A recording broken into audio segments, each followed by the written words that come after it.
¿Cómo estás? How are you? Thank you for listening to Carlie's Couch. Thanks for joining Alexia. That's me. And Carlie, that's me. Turn to a cheesy sitcom opener now. We hope everybody's doing well. We're excited as we get close to our 100th episode of Carlie's Couch. And we're doing a live episode for that day, which is, what's that Monday? I think it's the 17th. Oh, the 17th? Yeah, okay. So the 17th. 17th is the day that we're doing our live episode. And so we want you to for sure listen then. And we want to thank everybody who's going to be calling in because we're going to take it to the Frasier style and have people come and join us on the couch. So it should be exciting. I'm pretty excited to talk to people actually and see what happens. I'm super excited because, a lot of y'all been rocking with us for a long time, 100 episodes. It's like I said, one of the most consistent things I've ever done. And it's cool to hear the questions and the topics and the things that you want our opinions or thoughts or, outlook on. So I'm super, super excited. Please join us. If you haven't, subscribe for our email list, carliescouch.com. Follow us on social, which I'm sure most of y'all do, but, Yep. And also continue to leave us reviews and ratings on iTunes. And of course, share the episode with others. So today, if you have ever kind of felt like agitated with, trying to get to your goals or reach your goals, this should be a good episode for you and to share with other people who may have those similar frustrations. Really, I noticed the secret that helped me be way more progressive towards the things that I'm trying to do. And it's actually by not focusing on the outcome of that main goal. So today, Carlie and I are going to talk about focusing on the process and going to kind of get into what that means. Whenever we think of topics for episodes, we look at our lives, we look at the things that's going on around us, in our communities and our friend groups. And this is something that came up in one of our discussions, and I think it's so poignant because people so often it's, have you set your goals? Do you know your goals for this quarter, for this year, for the next 5 years? But often we can get lost in the sauce when it comes to goals. So, I'm excited to delve into why it's important to think about the process as opposed to the goals. So how often do you feel like you think about the process and the things you have going on now? I think about the process all the time, but it wasn't until recently that it became more of my main focus as to opposed of just being in the moment with it, if that makes sense. Like normally, I understand what you mean. I used to be really goal-oriented and outcome-oriented. Like I needed this outcome to happen for something to be successful, or I was attached to how something had to look. And life has a way of humbling you to help you learn how to focus on the in-between as opposed to just the peaks that you think are coming. So what are some of those types of goals that you've been like goal focused on or that have maybe changed to be more process focused? An easy one, I think, to physically see is my body. I'm a trainer, I'm a yoga teacher. I do all of these things and I have goals for my body. They're not like the main thing, but when I work out, like I want to, get to a certain way that my body looks, not a weight, because I think that all that's bullshit, especially the BMI. So if you're super, super attached to that, just know it wasn't created for people of color. But my body. And I think, just learning to fall in love with actually working out and learning to see the little bitty progress, learning to see, the strength growth, the growth of my endurance, my flexibility, just seeing what happens like along the way, as opposed to my body having to look this certain way for me to be comfortable with it or to be grateful or excited for it, is probably the most physically visible example. Mm-hmm. But is it okay to have goals though in those spaces? Oh, absolutely. I think that goals give you a guiding point. They're kind of a North Star to where you want to focus your intention, and that helps you create those necessary steps to get there. But I think they're necessary, but that shouldn't be the only focus. Mm-hmm. So for everybody listening, kind of think about some of your main goals, what those look like now. And I would say to consider if you're focused more on the end result versus what you are actually doing to become that person or to make that goal happen. So right now we're going to go through some ideas for things that might, like how you feel when you're focused on the end process or the end goal, rather, the outcome. For me, one of the biggest things is sometimes I forget to break it down into pieces. So if I'm focused on this outcome, like, okay, I want to be this way, I want to be this way, I want to be this way, you're just kind of obsessing around that goal. And sometimes you're not thinking about, well, what does that look like maybe from month to month or week to week or whatever it is. With growth of like a business, for example, you might say, okay, I want to get to this end thing. But like, what does that mean you have to do to get to it? So I think sometimes it allows us to set that North Star, as you would say, but then we're not really taking the time to think about what that whole journey looks like. Exactly. And I think the journey is probably the most important piece. Another thing is whenever you're focusing just solely on that end goal or that next level, like it's easy to get discouraged with not being there. So it's like, man, I really want to lose 15 pounds, but I've only lost 2. And it's like, yeah, my body's progressing and I'm going to get there. But instead you're discouraged because you're not quite there yet. And I think we can all get lost in that moment of not quite being there and forgetting to celebrate, the progress of where we are. Yeah, you get more frustrated, I think, and maybe it's easier to spiral into that cycle of like, oh, I didn't reach my goal, or I didn't make it, or I'm not there yet, and kind of being in that like pity space, and also being in that space of not feeling good enough because you haven't reached the goal yet. And so it kind of keeps you more focused on the fact that you're not something versus what you are. Oh, I love that. Mm-hmm. Absolutely. Another one is it can be overwhelming if you are just focused on always leveling up and always having that next thing and like this goal. If you're thinking of 5 years out, you want to be in all these places. It can be super overwhelming as to oppose just thinking about what you have to do to get there and how you can take steps today. It can be daunting even to think about how big your goals are in the future.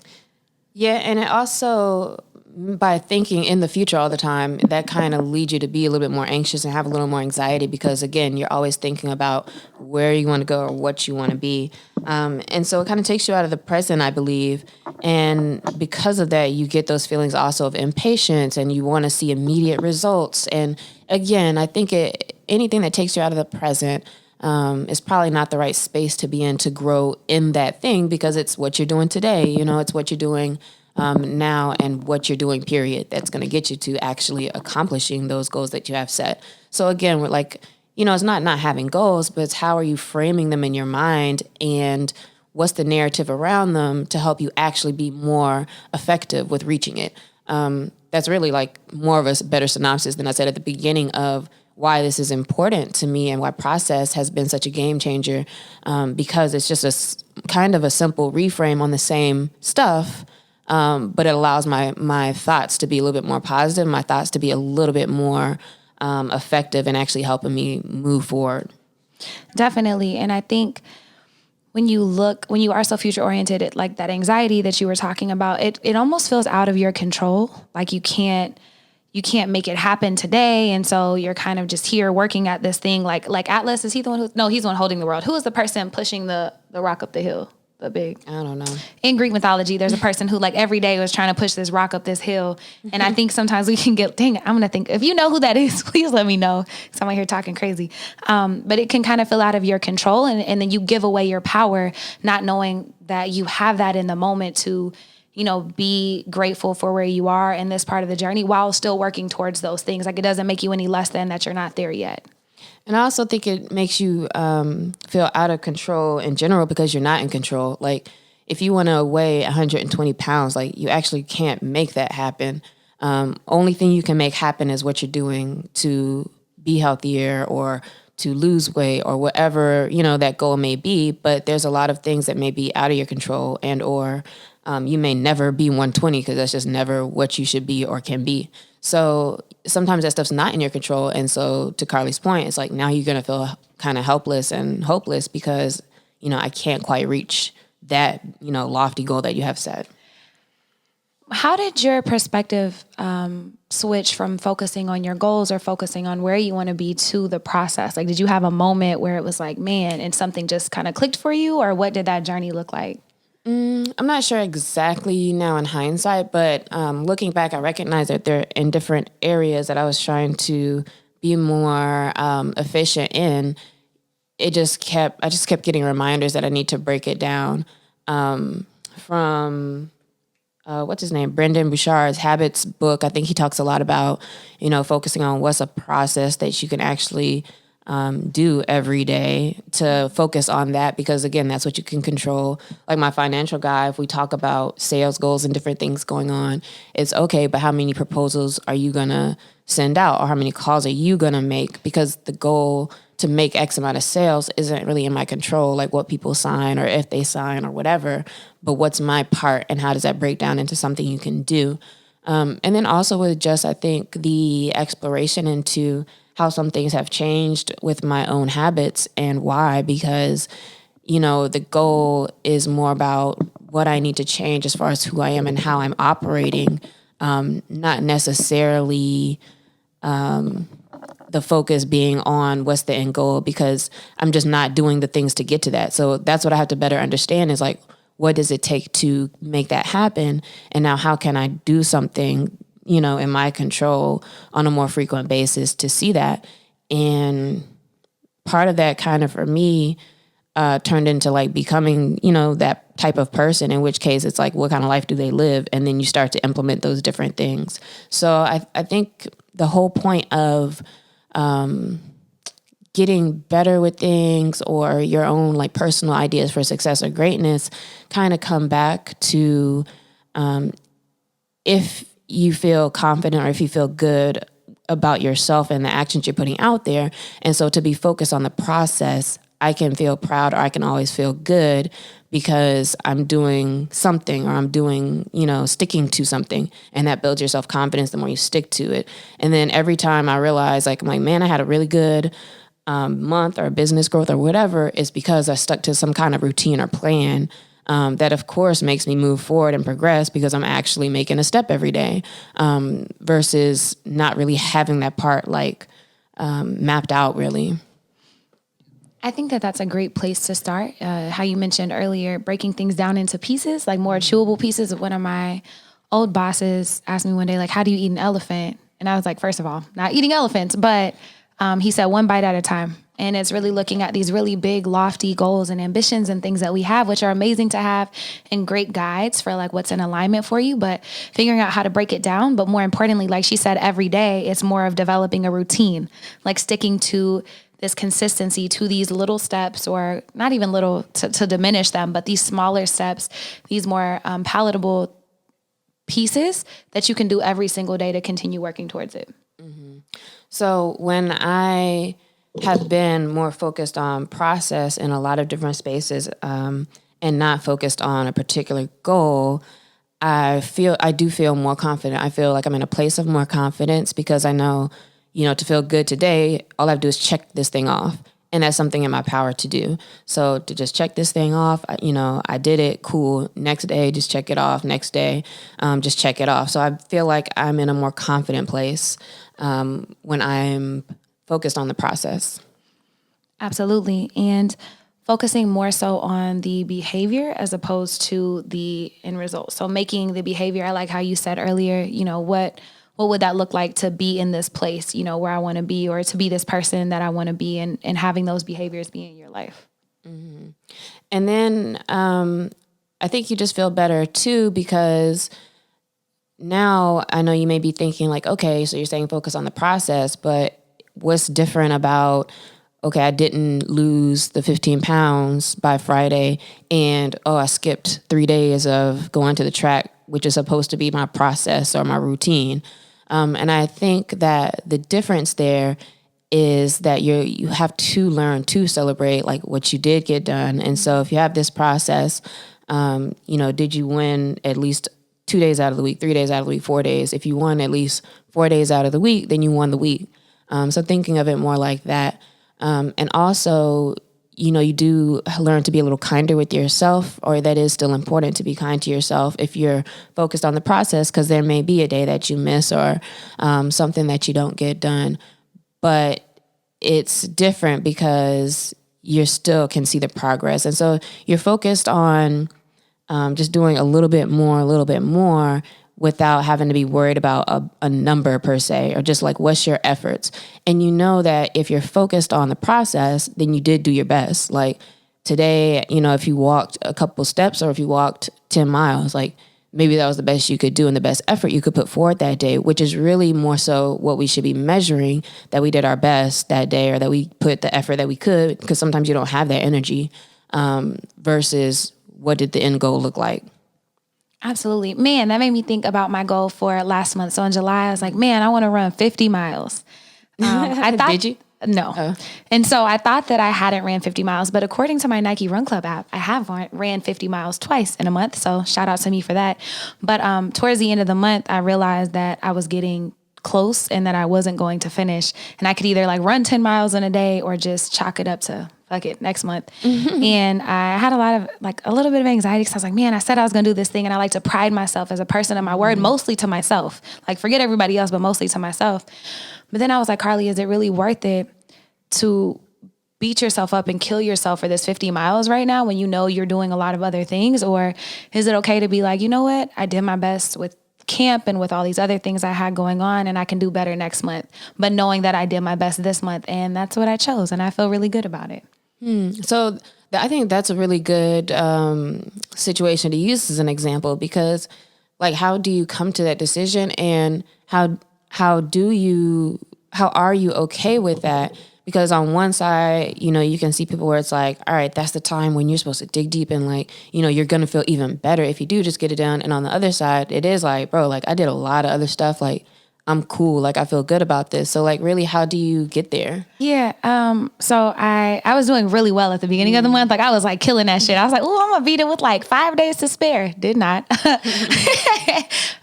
Sometimes that's what messes you up too. When you think you're a little ahead. Like, yeah, that's the worst. Oh, that's the worst. That's why you got to focus on the process, because then you get ahead and then you stop the process. And like, that's literally what happens. Like anytime I realize I didn't reach something, it's because I stopped the process, not because I stopped anything else. And it's not because we can't do it, but you know, life happens. So for me in this instance, I realized that I only had like 4 days left in the month, maybe 5. And I was like, fuck, I got to run like 25 miles in these like 4 or 5 days. And I could do it. I can do anything that I put my mind to. But what it really came down to, is it worth killing myself, knowing that I have already committed to like 4 to 5 days of weight training a month, knowing that I have all these clients, I'm teaching all these classes, that I'm already putting my body through all these things. Like, is this honoring myself, or is it just to like massage my ego to meet this goal, this random ass goal that I just decided to set for this month? And what it came down to is what really is honoring myself. And I decided not to. Like, it was better for me to rest and to honor my body and not force it, because I'm in this whole place in my life where I don't force things, and I would have been forcing it. And so if I ever feel like I have to force something, I'm like, ooh, that's a sign that I just need to fall back. My ego can shut up, because I will run 50 miles in a month and it'll happen, but I will make sure that I'm committed to the process and that I don't end up skipping like a whole week of not running, which is how I got here in the first place. So would you say that overall you're more of a process focused individual or goal focused, like based off of the type of convo we're having? I would say process focused, but it's a learned process focused. I would say I am naturally, or I guess socialized to be a goal oriented person. But along this journey in self-love, it's humbled me so many times to realize that I can't control anything. And a lot of goals that I set end up getting met in different ways, or I exceed them in doing things. And if I'm so attached to how things have to manifest, I miss out on the joy of the present moment and of the learning, because you're going to have a lot more valleys and in between time and working towards goals than you have peaks or mountaintops sometimes. And I don't ever want to be so focused on reaching that peak that I miss out on living the rest of my life and enjoying each moment. But what's the difference from that, and if you have a process, that's still something you're saying you have to do every day, and like, why would that be more enjoyable than having that bigger goal? I don't know if it'd be more enjoyable. I think we just have more of those moments and more of those days where we are like working towards something, or, you know, being consistent and having to buckle down. And so I want to make sure that those are just as enjoyable, or maybe not just as, but like, you know, enjoyable also. Like, I don't want to just be my head down focused on this goal, like, so that I miss out on enjoying the process and all the things that it can teach me. Okay. I guess what I'm thinking is that you're saying you don't want to be focused on the goal, but like by having a process towards that goal every day, you are focused on the goal. So like you're still working towards the goal. Yeah. It's just what's different about it though? Oh, is the perspective. Is the perspective, instead of being attached to, damn, you know, I haven't made my sales goal this month. Damn, I haven't made my sales goal this month. It's like, damn, okay, I got one more towards my sales goal. Okay, cool, here we go. Like, keep working towards it. But that's goal focused. To be process focused would be, but I made a sales call every week. I sent 5 emails today. Every week I got this thing done every week. And so setting my goal for the month isn't as important as sticking to that process. I was listening to something, I forgot what podcast it was, maybe yesterday or a couple of days ago. And the guy said that companies have found that they're more successful if they create, lower like daily things to hit, like goals for people to hit, because that keeps people's morale good. And he says, measure lower activity, but then like quarterly higher like output because of, once they hit it, it's like, all right, you got in the flow. If our goal is like, all right, today make at least 5 calls and you're a salesperson and that's all you do is you're on the phone all day, then all right, boom, boom, boom, you get that first 5 and now you're already in the zone to just keep going anyway. And so I think people probably have to figure out what works best for them. And I think that we feel like we do better if we have this big lofty goal because it feels like we're working towards it. But in the meantime, I think what ends up happening is there's no benchmarks that we're like actually looking to hit on the way there. And so it's always just this big goal. And so really think about like what that can look like. So let's have a conversation about, now that we're kind of explaining like what does it feel like to be process focused versus big goal focused or outcome focused rather, because I want to iterate that we're not saying not to have goals. But how can you become a process focused person? So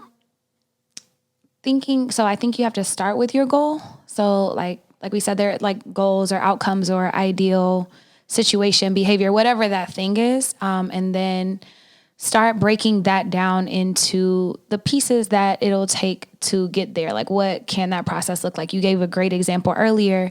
If you want to increase your sales, you might have a number or like either clients or money or whatever, but thinking about the actual process it'll take, if that's, sending more client emails, if that's hiring a person so they can help you send more emails or make more calls. So starting with your ideal like outcome or goal and breaking it down into pieces would be like my first step in thinking about the process. Mm-hmm.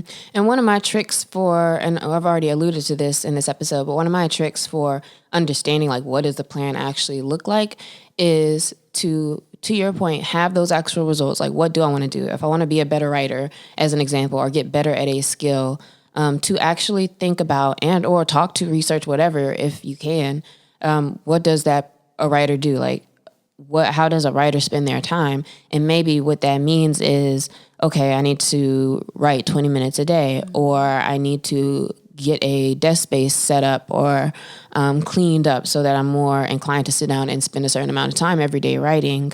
It might be a writer spends time out and about getting inspiration or jotting down notes, or, what does that look like? And so to learn more about what our writer's process is. And that's where it's good to do research, like listening to podcasts where people are guests. I usually get a lot of insight from other people's stories in that way, or from books, their autobiographies, or if they wrote like some kind of self-help book or anything like that, to understand what their processes even look like. Do your best to like become that person that you're trying to work towards. Yeah, that brings me back to Preston's episode. And I think I talk about it often, but he talks about Hero P and who he wants to be. And that's how he checks his actions. And so once you understand, what your goal is, and if it's actually something that you want to do, thinking through what the behavior looks like, then thinking about how you can incorporate that into your schedule. Like what routine can you set for yourself? What schedule can you build? Like what are those steps that you can take every single day to work in this process? Mm-hmm. Set a monthly thing, set weekly thing, set a daily if you need to, or if you feel like you can. I feel like we should give kind of some different examples, because even in like your relationship or your, and by relationship, I mean like with friends, family, or whoever, there's ways I think to be process oriented as well, to have better relationships, to think about the things you're doing on a ongoing basis, and not just like that one phone call or when you hit them up, or et cetera. I feel like a lot of times we're not making that open space to be that person, and then once we unlock that, that's when we realize like the process and like, oh yeah, like I have to actually be open to certain things moving in this space for me to actually grow in it. And so do some self-assessment in that area for one. Do you have an example of that like in your own life? with relationships specifically, I would say yes in that I think it's easy a lot of times when you're having an issue with another person to be like, oh man, like, it's just, they're going through something, or they seem kind of like they're miserable, or they're this or they're that. And I think we find yourself trying to WebMD the other person instead of just like actually just being open, giving the space. It's like one of those things where if you love somebody, like actually you have to just show that. You can't just keep trying to convince them, but I'm giving you space, or but I this, but I that, but I that. And it's like, that's not doing the thing. So I feel like I found in a lot of spaces where if I was talking a lot about something, like a person who's talking a lot about, well, my boundaries is this, doesn't have boundaries. So it's like,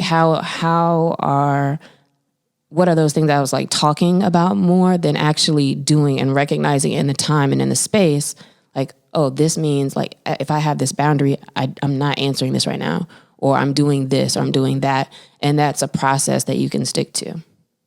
I don't think I've ever thought of like the process like consciously when it comes to relationships. So I'm like, oh, I'm intrigued. I need to like sit down and think about that. Maybe, but I don't know. Well, so what's a goal with relationship? That's really what it would be. Is like, what would people usually have a goal for? If it's like, I want to be in a relationship, that's a good goal that somebody would have, or even like, I want to be married, or, all of those types of goals, like with another person or some kind of relationship based thing. Okay. So if I want to be in a relationship, then again, you see how that's like, now I can assess like, all right, how open am I actually to certain things, or recognizing what is it that I'm looking for? And then now thinking about myself, I think it starts to be clear that now you're in a space for that things to actually happen that you're looking for.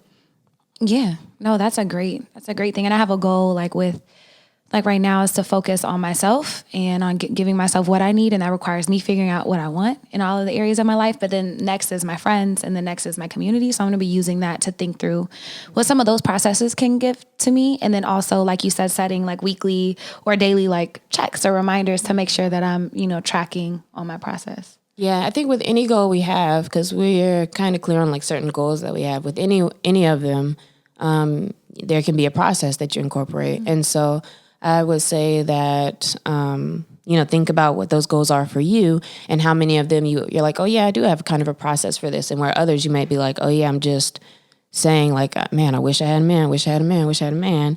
But doing that just kind of puts you in needy space where that doesn't really happen for you in that way. So assessing like in what places you can have a better process or incorporate a process is my goal for like what I'd want you to think about from listening to this episode. So do that.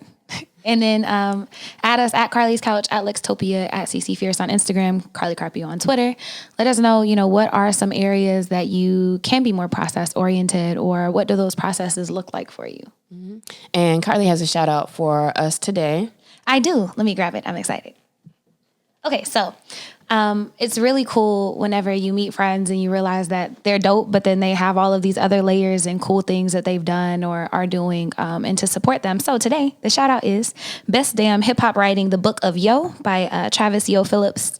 It covers everything from hip hop's most interesting artists to hot button issues like sample clearance and the major label industry model. It is essential reading for anyone interested in hip hop and pop culture. And I thought this was dope because I met Yoh whenever I went to Tulsa for a fire in Little Africa.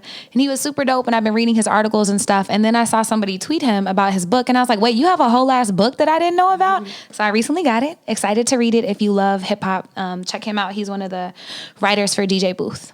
Yeah, that's really cool, especially in an industry that Black people dominate, but may need more information around what that process looks like of actually being in an industry or doing things in an appropriate way for the industry. So that's pretty cool. So shout out to Yoh. I'm excited. And I told him he has to sign it. So, yep. And then our question of the week for you guys today is, dun, dun, dun, dun. What stops people from understanding themselves? Oh, that's a good question. So a couple answers here. Self-awareness. So people not really taking the time to really get to know themselves. Like they haven't taken enough time to look through what they've been socialized to be or who they feel like they have to be or what expectations they're trying to meet for them to be in other people's lives. So I say like maybe just not having taken time for that journey. Then also, it might be difficult to do some of the self-work that it takes to actually get to know yourself on that really intimate level. So time and effort and just maybe feeling like not looking below the surface, like feeling like you already know yourself, but not really like digging deep. And I would say something that keeps people from understanding themselves is not acknowledging reality, how things actually make them feel and what they really want, and acknowledging that this isn't it, this is it. I think a lot of times things happen and we try to make stories around it instead of recognizing that that's actually not a person that I want, or that's not a thing that I need in my life. And so by reassessing your relationship with things and actually understanding the reality of how something makes you feel or the space that you're in, can help you to make better decisions and to know more about yourself, to honor yourself. Ooh, allowing yourself to be. That's wisdom. So if y'all have an answer to that question, let us know too. What stops people from understanding themselves? And we will see you next week. Peace.